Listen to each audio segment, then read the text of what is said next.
I would be saying to them to make sure that you keep your credit history clear, so that you're not having issues when you apply for your mortgage.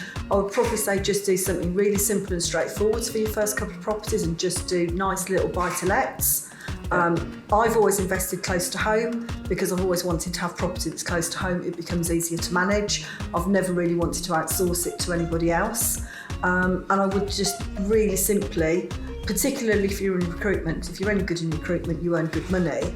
And I wouldn't do what I did, which was I spent all my money. I had a really good lifestyle.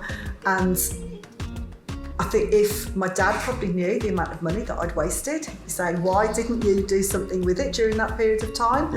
I was young, and I think we all do that. But in hindsight, looking back, when the properties were as cheap as they were, I could be in a very different position to where I am now.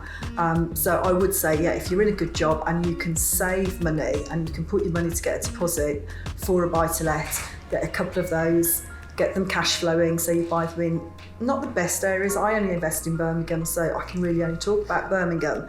But I don't invest in the most expensive areas. I don't invest in the worst areas. I invest in areas where I know that there's always going to be demand from families. So if I ever want to sell, I know they're in areas where I can sell them relatively easily to a family or to another investor.